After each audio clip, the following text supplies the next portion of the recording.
এই দেখো, দেখেছো কত সুন্দর লাগছে। পুরো দুই সাইড শাল গাছে পুরো ঘেরা। ও মানে ভিউটা দেখো। আর এই জঙ্গলে হাতি আছে, আমরা দেখতে পাবো না হয়তো। এই ডুলং নদীতে ভিডিও করতে করতে এবার বাড়ি যাচ্ছি।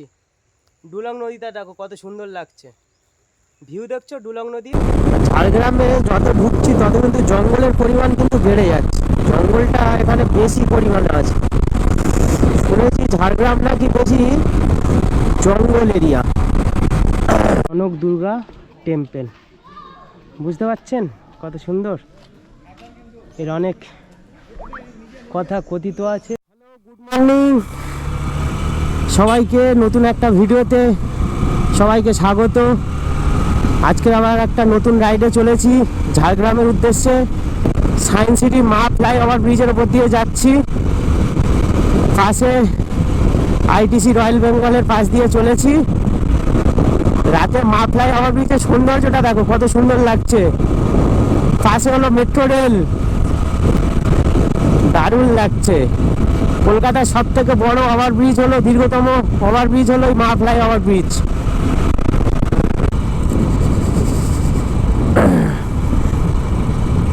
সায়েন্স সিটি মেলা প্রাঙ্গণটা তার পাশে দিয়ে যাচ্ছি এখন।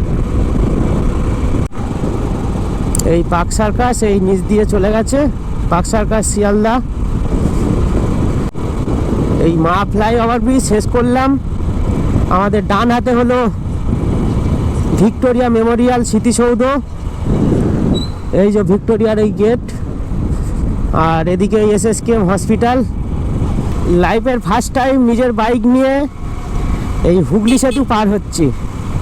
তবে এসেছি অনেকবার, কিন্তু কোনোদিন কলকাতা থেকে হাওড়াতে যাইনি, এই ফার্স্ট টাইম যাচ্ছি আমি। ভালো লাগছে। আর রাতে তো সেই রাত না, এখন প্রায় 5টা বাজতে যায়। খুব সুন্দর লাগছে। নিচে আছে হচ্ছে প্রিন্সেপ ঘাট। সেই গেটটা কোথায় হুগলি সেতুর, সেই দেখা যাচ্ছে ওয়েলকাম। রাতে বলে বোঝা যাচ্ছে না। হুগলি সেতু পার হচ্ছি। এই হুগলি সেতুর ওপর নাম হলো বিদ্যাসাগর সেতু, সেই দেখা যাচ্ছে ওয়েলকাম। এই ব্রিজ পার করেই আমরা হাওড়া ডিস্ট্রিক্টে এন্ট্রি করব। Welcome to Howrah. এই আমরা সেকেন্ড এই ব্রিজের উপর দিয়ে যাচ্ছি। নিচে আমাদের গঙ্গা নদী বয়ে গেছে, ভারতের সব থেকে দীর্ঘতম নদী গঙ্গা।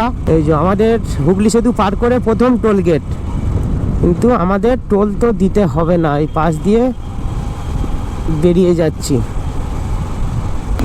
পাশে নবান্ন সেই দেখা যাচ্ছে। আজকের দিনের দ্বিতীয় টোল প্লাজা।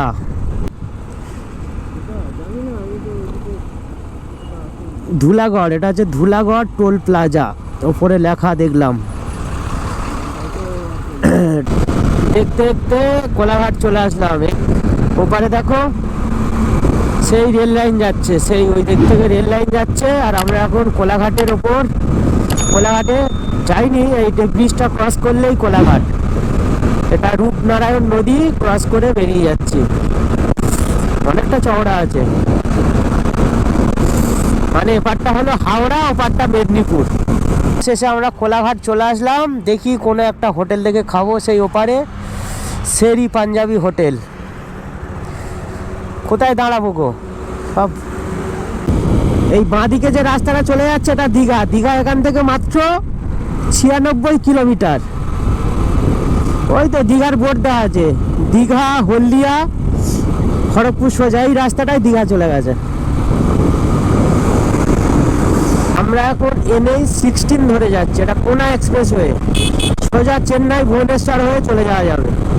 আর এখন দেখো সকাল হয়ে গেছে, হালকা হালকা কুয়াশা, মানে বেশি দূর দেখা যাচ্ছে না। কুয়াশা অতটা নেই, বাট দেখা যাচ্ছে। সকালবেলার পরিবেশটা দেখো কেমন, কুয়াশাচ্ছন্ন, দুই সাইড কুয়াশা, কুয়াশা ভর্তি হয়ে আছে। মাঠ ঘাট পুরো কুয়াশা, কিন্তু রাস্তাতে অত কুয়াশা নেই। দুই সাইড দেখো পুরো কুয়াশাতে ভরে আছে, সাদা সাদা যেন ধোঁয়া উঠছে, সব কুয়াশা। আর আমরা এখন কোনা এক্সপ্রেসওয়ে ধরে যাচ্ছি। এই সামনে পাঁশকুড়া থেকে ডান দিকে নিলে খিরাই, এই যে বাঁ দিক দিয়েই পাঁশকুড়া চলে গেছে। আর আমরা পাঁশকুড়া যাব না, আমরা সিধা সোজা NH-16 থাকবো। এখন লোদাশুলি পর্যন্ত, লোদাশুলি থেকে আমরা ডান দিকে নেব, নিলেই ঝাড়গ্রামে ঢুকে যাব। এই যে পাঁশকুড়া শহর দেখো কেমন লাগছে, কুয়াশাচ্ছন্ন হয়ে আছে। আর এই পাঁশকুড়াতেই আছে ফুলের রাজ্য খিরাই, কংসাবতী রিভার। এই দেখো ফুল গাছ, এই কংসাবতীর তীরেই হচ্ছে খিরাই শহরটি গড়ে উঠেছে। আজকের আমাদের কলকাতা থেকে ঝাড়গ্রাম যাওয়ার পথে এটা হলো 3 number toll plaza. Last toll plaza cross করে আসলাম, ধুলাগড় টোল প্লাজা। এটা হলো ডেবরা টোল প্লাজা। আমরা এই সাইড দিয়ে বেরিয়ে যাব ডেবরাটা ক্রস করলাম। এই ডেবরা থেকে ক্রস করে কিছুটা এগিয়ে এসেছি। এখান থেকে খড়গপুরের ডিস্টেন্স মনে হচ্ছে আর 15-20 কিলোমিটার। খড়গপুর থেকে ডান দিক দেখাচ্ছে, মেদিনীপুর হয়ে যেতে বলছে বেলপাহাড়ি, বাট আমরা মেদিনীপুর হয়ে যাব না, আমরা সোজা বেরিয়ে যাব গিয়ে লোদাশুলি থেকে। খড়গপুর থেকে আরো 30 কিলোমিটার এগিয়ে যাব, গিয়ে লোদাশুলি বলে একটা জায়গা আছে, লোদাশুলি থেকে আমরা ডান দিক নিয়ে নেবো। মানে আমরা এখন NH-16 ধরেই যাব। খড়গপুর আর 3-4 কিলোমিটার মতন বাকি আছে। আর আমার গাড়িতে এখন 20,000 কিলোমিটার কমপ্লিট হয়ে গেছে, ওই কারণে এটা রেকর্ড করে নিলাম। রাস্তা নিয়ে নিয়েছিলাম, ওই রাস্তাতে চলে গেছিলাম বলে ভুলেই মুম্বাই রোডটা নিতে হবে। কতটা ঘুরতে হলো, এখানে রাস্তাটা দেখো রিংয়ের মতন ঘুরে ঘুরে যাচ্ছে, এইভাবে এই ঘুরে ঘুরে যাচ্ছে, এই ঘুরছে রাস্তাটা দেখো। আমরা এখন খড়গপুরের ওপর দিয়ে যাচ্ছি, এটা হলো খড়গপুর। রাস্তা দেখো রিংয়ের মতন ঘুরছে।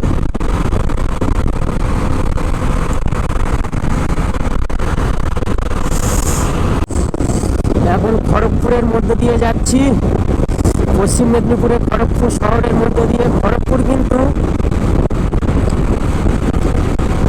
কিন্তু ভারতবর্ষের দ্বিতীয় দীর্ঘতম রেলওয়ে স্টেশন অবস্থিত আছে। আগে প্রথম ছিল দীর্ঘতম রেলওয়ে স্টেশন, কিন্তু এখন উত্তরপ্রদেশের গোরখপুর হলো ভারতের দীর্ঘতম রেলওয়ে স্টেশন, আর খড়গপুর হলো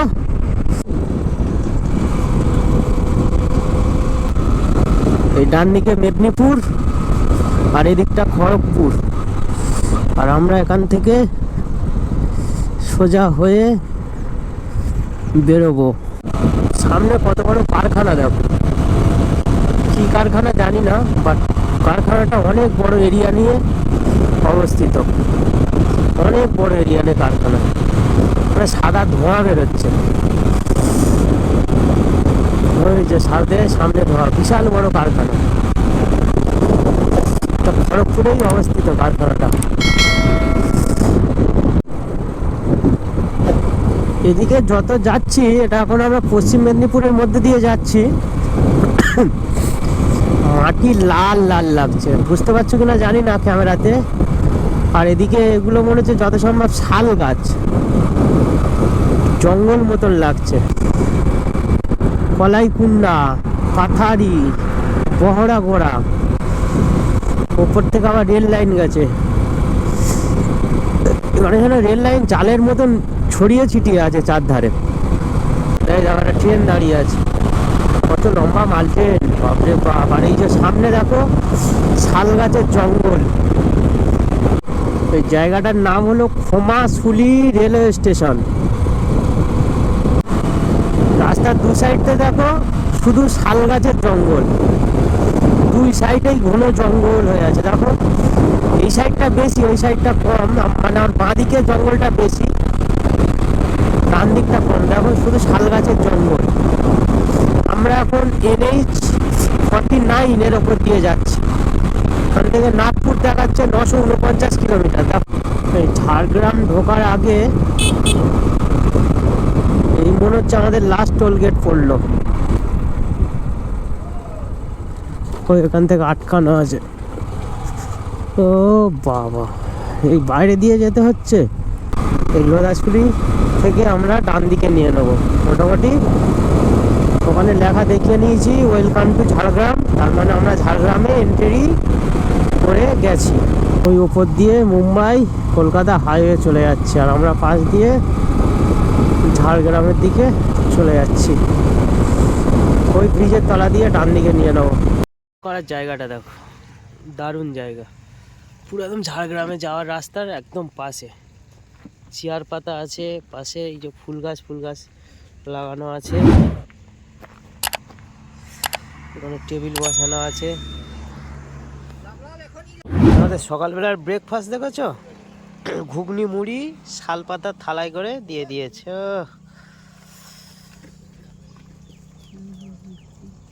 লোধাশুলি থেকে ডান দিকে নিয়ে নিয়েছি, এখন ঝাড়গ্রামের মধ্যেই আছি, মানে ঝাড়গ্রাম যে টাউন আছে সেই টাউনের দিকে যাচ্ছি। যেতে কেন্দুয়া বার্ড ভিউ বলে একটা জায়গা আছে, সেখানে যাচ্ছি। ওখানে নাকি মাইগ্রেন্ট অনেক বার্ড থাকে, ওই জায়গাটা দেখি যাই কেমন পাখি দেখতে পাওয়া যায়। সত্যি মানে এখানে শুধু জঙ্গল, রাস্তা দেখে বুঝতে পারছো এলিফ্যান্ট করিডোর, এখানে এলিফ্যান্ট মানে ক্রসিং করে। দেখো আঁকা বাঁকা রাস্তার ভিতরে শাল গাছ, দুই সাইডেই শাল গাছের জঙ্গল। সেই সামনে আবার এটা কি, এটা হচ্ছে শালবনি। শালবনি মানে শাল গাছ, শুধু শাল গাছ। এখানে দেখো রাস্তার দুই সাইডে শাল গাছের জঙ্গল আর জঙ্গল, মানে রাস্তা পুরো ঢেকে রেখেছে, পুরো ছায়ায় হয়ে আছে। আর এই প্রত্যেকটা জঙ্গলে হাতি আছে। সব জায়গায় আমাদের ভাগ্যে যদি থাকে হাতি দেখতে পাবো, তবে আমাদের সামনে যেন না পাই। দেখো ঝাড়গ্রামে যাচ্ছি, তার সাথে সাথে রাস্তার বিউটিটা দেখো, দুই সাইডে হচ্ছে শাল গাছের জঙ্গল, আর মাঝে মাঝেই শুধু লেখা আছে হাতি করিডর, মানে এলিফ্যান্ট করিডর বলে লেখা আছে, এলিফ্যান্ট ক্রসিং জোন। এই জঙ্গলে সবকটা জঙ্গলে হাতি আছে। কয়েকদিন আগে তো বাঘ এসেছিল, সে বাঘটা যদিও ধরে উড়িষ্যার শিমলিপাল জঙ্গলে আবার ছেড়ে দেওয়া হয়েছে। ওই দেখেছো কত সুন্দর লাগছে, পুরো দুই সাইড শাল গাছে পুরো ঘেরা। ও মানে ভিউটা দেখো, আর এই জঙ্গলে হাতি আছে, আমরা দেখতে পাবো না হয়তো। মাঝখানে ওই গাছের গোড়াতে পশ্চিমবঙ্গ সরকার বন বিভাগ। ওরে সর্বনাশ, কি লাগছে, কি সুন্দর দেখতে লাগছে। দেখো ভিউ দেখেছো, এটাই তো শালবনি, এই কারণেই এর নাম শালবনি। শুধু শাল গাছের জঙ্গল দুই সাইডেই, যেদিকে তাকাচ্ছি শুধু শাল গাছের জঙ্গল, শাল গাছের জঙ্গল আর শাল গাছের জঙ্গল। ওরে সর্বনাশ, যেদিকে তাকাচ্ছি শুধু শাল গাছের জঙ্গল। এখানে এটা একটা, আমরা কেন্দুয়া ভিউ পয়েন্টে যাচ্ছি, এখানে একটা গ্রাম দেখা যাচ্ছে, মনে হচ্ছে কেন্দুয়া গ্রাম বা কেন্দুয়া ভিলেজ। কেন্দুয়া পরিযায়ী পাখি নাকি এখানে দেখা যায়, কিন্তু আমি তো একটাও দেখতে পাচ্ছি না। কেন্দুয়া বার্ড ভিউ পয়েন্ট, কিন্তু একটাও তো দেখতে পাচ্ছি না। এই যে এই জায়গাটায় পরিযায়ী পাখি থাকে, বাট একটাও দেখতে পাচ্ছি না। Bad luck. চলো দেখা যাক অন্য জায়গা কোথায় পাই কিনা। কনক দুর্গা টেম্পেলে যাওয়ার এই এন্ট্রি গেট।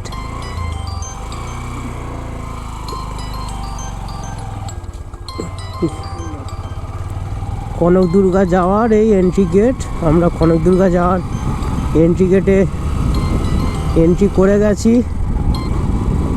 এই যাচ্ছি, দেখা যাক কেমন। লেখা আছে নো পার্কিং, পার্কিংটা তাহলে কোথায়? এখানে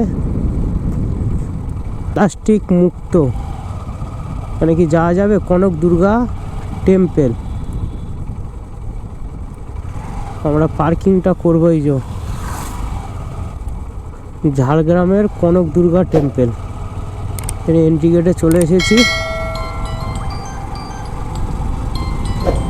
এই যে কোন দিকে টেম্পল জানি না, এখানে চলে আসি। এখানে মনে হচ্ছে পার্কিংয়ের ব্যবস্থা আছে, এই যে এখানে পার্কিং মনে হচ্ছে। এই কনক দুর্গা টেম্পলে বাইক পার্কিং চার্জ ছিল 20 টাকা টিকিট। এই কনক দুর্গা মন্দির যাওয়ার এন্ট্রি গেটে এখন যাচ্ছি। পাশে বাস, বাইক, সমস্ত গাড়ির পার্কিংয়ের ব্যবস্থা আছে। আর এন্ট্রি চার্জ লাগে না কনক দুর্গা টেম্পল। আর কনক দুর্গা টেম্পলের পিছনে নাকি ডুলং নদী বয়ে গেছে। দেখি, দেখা যায়। এটা হচ্ছে এন্ট্রি গেট। আর এন্ট্রি গেটটা দেখো কত সুন্দর সাজিয়ে রেখেছে, দুই সাইড জঙ্গল, রাস্তাটা দেখো কত সুন্দর। এই কনক দুর্গা টেম্পল। এই টেম্পলের চারধারে কিন্তু হনুমান ভর্তি, মানে যেদিকে তাকাচ্ছে শুধু হনুমান আর হনুমান। দেখো এখানে কত হনুমান। এই টেম্পলের যে মাঠ মতন আছে, মানে যে মন্দির প্রাঙ্গণ, এই মন্দির প্রাঙ্গণে কত হনুমান খেলছে। আর এই মন্দিরের ঠিক পাশে গুমটি মতন আছে, সিঁড়ি আছে, ওখান থেকেই ডুলং নদী যাওয়া যায়। এই মন্দিরটি আজ থেকে 500 বছর আগে নির্মিত হয়েছিল। সামন্ত রাজা গোপীনাথ সামন্তর নির্দেশেই তৈরি হয়েছিল। তবে উনি দেবী স্বপ্নাদেশ পেয়েছিলেন। সেই স্বপ্নাদেশ অনুযায়ী রানীর হাতের যে কাঁকন, সেই কাঁকন দিয়ে কিন্তু এই দেবী মূর্তি তৈরি করা হয়েছিল। আর সেই অনুযায়ী এই দেবী মূর্তির নাম দেওয়া হয়েছিল কনক দুর্গা। তবে পরবর্তীকালে এই মূর্তিটি চুরি হয়ে গেছিলো, পরে আবার নির্মাণ করা হয়েছিল। আর এই যে কনক দুর্গা মন্দিরটি, এটা কিন্তু ডুলং নদীর তীরে অবস্থিত। আর এই ডুলং নদীর তীরে অনেক রাজাদের প্রাসাদ গড়ে উঠেছে, যেমন চিল্কিগড়ের যে রাজপ্রাসাদ, এই কিন্তু ডুলং নদীর তীরেই অবস্থিত আছে। এখানে পুজো শুরু হয় সকাল 10টা থেকে। এই কনক দুর্গা টেম্পলের পাশ দিয়ে এই সিঁড়ি নেমে গেছে, এটা ডুলং নদীতে যাওয়ার রাস্তা। রাস্তাটা যাওয়ার দৃশ্য দেখেছো? পুরো জঙ্গলে পুরো রাস্তাটা পুরো ঘিরে রেখেছে, একদম জঙ্গল। কিন্তু এখানকার যারা দোকানদার বললো ফোন খুব সাবধান, কারণ এখানে অনেক হনুমান বাঁদর আছে, তো ছিনতাই করে নিতে পারে যে কোনো সময়। ছিনতাই করে নিলে ওদের কাছ থেকে পাওয়া মুশকিল। এই গাছের মাথা থেকে ছুঁড়ে ফেলে দেবে, ব্যবহার তো করতে পারবে না ওরা, তাই তো। এই হলো ডুলং নদী। এই ডুলং নদীতে বর্ষাকালে পুরো জল ভর্তি হয়ে যাচ্ছে। আর জল দেখেছো পুরো কাঁচের মতন পরিষ্কার। ও, আমাদের ওখানে যদি থাকতো ডেলি এতে স্নান করতাম। আর হনুমান এখানে সব জায়গায় আছে। এই একটা হনুমান বসে আছে, এই দেখ ভিউ। ডুলং নদী, এই জল যাচ্ছে, বুঝলে? ডুলং নদী, এই ডুলং নদীটা দেখো। ডুলং নদী 360 ভিউ দেখাচ্ছি। আর এখানে এই ডুলং নদীতে জল বয়ে যাচ্ছে। এখানে একটা দোকান আছে, দোকানে সবাই খাবার দাবারের ব্যবস্থা আছে। ওদিকে লেখা আছে পিকনিকের জন্য ভাড়া দেওয়া হয়। ডুলং নদীর তীরে জল দেখেছো পুরো কাঁচের মতন পরিষ্কার জল।